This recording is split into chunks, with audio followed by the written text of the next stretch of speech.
Komando Pasukan Khusus merupakan pasukan elit yang dimiliki Indonesia berada di bawah naungan TNI AD. Berbagai prestasi telah diukir oleh pasukan khusus ini hingga keberadaan mereka cukup diperhitungkan oleh lawan-lawannya.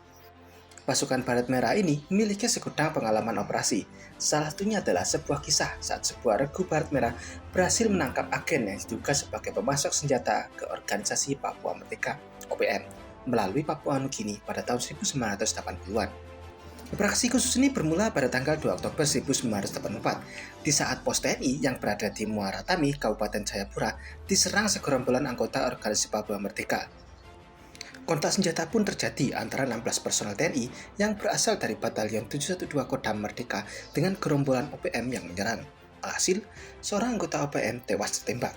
Mayatnya ditinggal lari oleh rekannya. Saat personel TNI melakukan pemeriksaan dan penyisiran pasca kontak senjata tersebut, mereka menemukan seorang anggota OPM yang tewas dengan menggunakan kaos yang bergambar peta Papua New Guinea dan mendapati sebuah AK-74 buatan Uni Soviet serta sebuah granat tangan pada mayat si OPM yang tewas itu.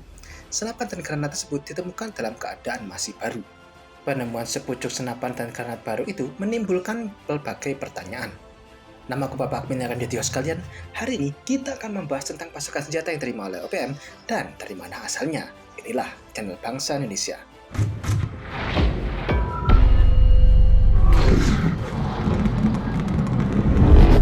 Pada awalnya, TNI sudah mendapatkan informasi intelijen bahwa ada pihak yang memasok senjata kepada OPM melalui wilayah Papua New Guinea.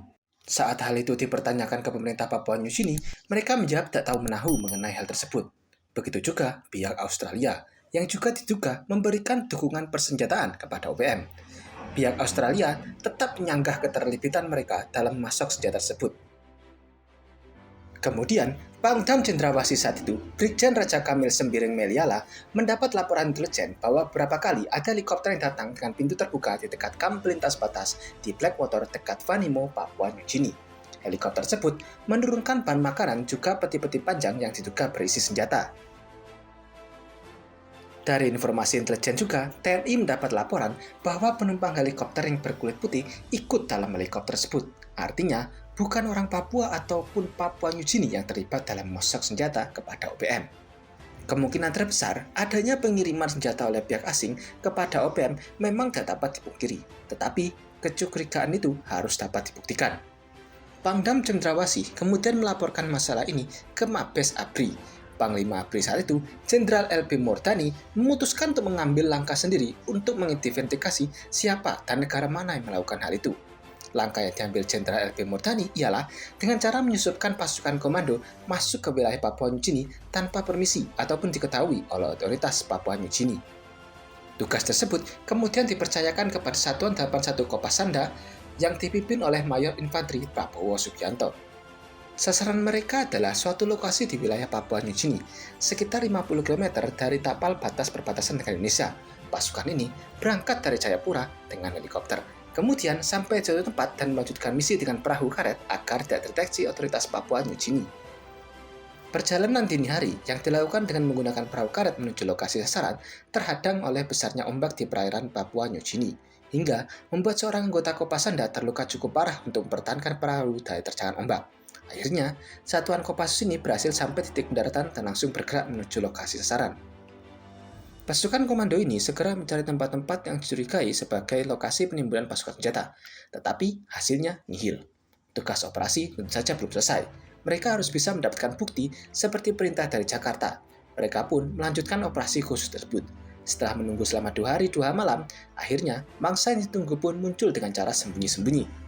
2 orang kulit putih muncul dari balik rimbunnya hutan Papua New Guinea. Mereka tanpa sadar melintasi posisi pasukan Baret Merah yang sedang mengintai mereka. Tanpa membuang waktu, kedua pria berkulit putih ini pun ditangkap. Setelah diperiksa dan diinterogasi, keduanya pun mengaku sebagai agen Australia. Mereka juga menunjukkan lokasi tempat helikopter Australia yang memasok senjata dan amunisi untuk OPM. Kedua agen Australia itu pun kemudian dibawa secara rahasia ke wilayah Papua, Indonesia. Kemudian, keduanya diterbangkan dan ditahan di Jakarta. Pemerintah Indonesia memberitahukan kepada pemerintah Australia soal keterlibatan agen negeri kanguru itu dalam masuk senjata untuk OPM di wilayah Papua New Guinea. Beberapa bulan kemudian, keduanya diekstradisi ke negara asalnya. Tidak diketahui secara pasti apakah benar kedua pria berkulit putih tersebut adalah agen pemerintah Australia atau hanya bagian dari pihak-pihak tertentu di Australia yang memberikan dukungan kepada OPM. Sejak saat itu, dikabarkan pemerintah Australia kehilangan muka karena keterlibatannya ditelanjangi oleh pasukan khusus Indonesia. Mereka tidak pernah menyangka kalau Kopassus mampu melakukan operasi jauh di dalam wilayah musuh. Bahkan, tidak menutup kemungkinan Kopassus juga bisa beroperasi di pedalaman Australia tanpa terdeteksi. Hal inilah yang kemudian membuat tentara asal negeri Kamboja tersebut cukup memperhitungkan Indonesia bila ingin mencari masalah dengan Indonesia. Kami harap kalian tertarik dengan topik kami hari ini, dan agar kalian tidak ketinggalan topik dari kami lainnya, jangan lupa untuk subscribe dan tekan tombol loncengnya. Jangan lupa juga untuk follow Instagram kami di @bangsafakta agar kalian tidak ketinggalan topik fakta unik yang akan selalu kami update setiap harinya. Nama aku Bapak Akmil dari channel Bangsa Indonesia. Sampai jumpa lagi di episode selanjutnya.